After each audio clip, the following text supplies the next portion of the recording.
This quiet part of the Polish countryside has recently welcomed some rather noisy visitors, fighter jets from the UK and Sweden, including this Jazz 39 Gripen.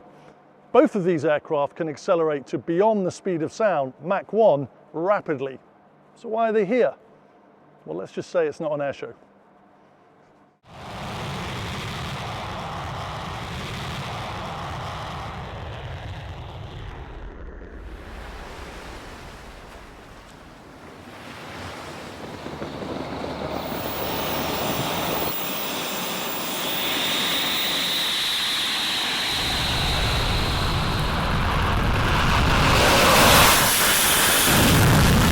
These sophisticated fourth generation jets are here on an air policing mission, on standby 24/7 to launch at any moment to intercept Russian aircraft in international airspace over the Baltic Sea.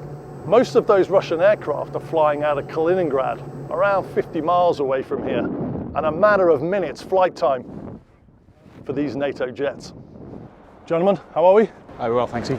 Good to meet you. So first time working together on NATO air policing. How's it going so far? It's only a year since we actually became full members. I flew with a squadron over Libya, so it's not the first time with NATO, but this is actually the first time as a full NATO member. What determines whether a Russian aircraft is in a threatening posture or not? So KAOC, Combined Air and Operations Centre, the scramble message would come through from the KAOC, and again that's based on a number of criteria. I think ultimately if there is deemed to be a potential threat against a Russian or unidentified aircraft, then it's for the KAOC to make that decision for us to launch. We take that direction from our chain of command, we get airborne as quick as we can, and we go and find out what that asset is doing, what that aircraft is doing, and then follow orders as we're directed. Aircraft we launch against can be Russian military aircraft, but it can also be civilian aircraft who's not following normal procedure up there. So it's business as usual, more or less. It takes around 4 to 6 years to achieve combat ready status on these fighters in this role, and that generally comes in two parts. You've got to learn how to fly the jet, and then you've got to learn how to operate the jet. Now, in the context of this NATO mission, there's a British fighter pilot and a Swedish fighter pilot who are going to tell me how all this works. DB, great to meet you. Nice to meet you, thank you very much. So you're getting airborne on a scramble, the radar's on, everything that you're seeing on the radar is then governing what you do with what's hanging off the pylons or the gun in the centre. Talk me through that work cycle. So on operations, it's really important to highlight that our stance is de-escalatory. I don't want to commit my radar because that can be seen as an act of hostility, and we're absolutely not about that out here, which I think is a really key differentiator. And the radar's right here in the nose? In the nose cone, yeah. So we're lucky here in that there is a very good C2 structure, so command and control structure.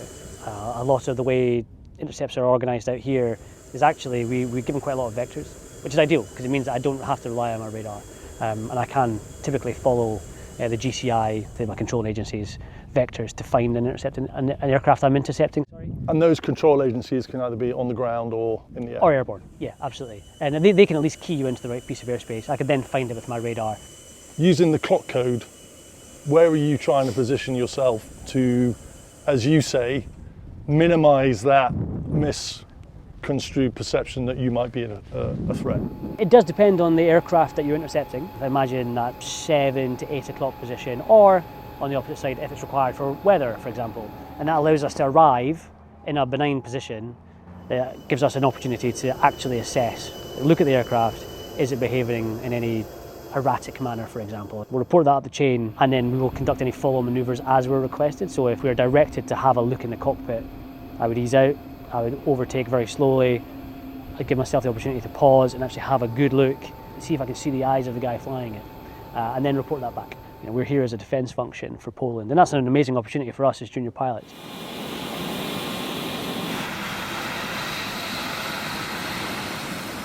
Mats, great to meet you. Nice to meet you. Talk me through a scramble. Hopefully you have a calm day and just relaxing, and all of a sudden the horn comes out, and then you're from resting pulse up to maximum pulse quite rapidly, and then it's just full burner to the jet and make all the startup procedures and get the right scramble orders from tower and just get airborne at the depicted time. Does it ever get normal? No, never. Sometimes you know what to expect, but sometimes you don't. It will never get normal, I think. We're around 50 miles away from Kaliningrad. There are S-400 anti-aircraft missile systems there.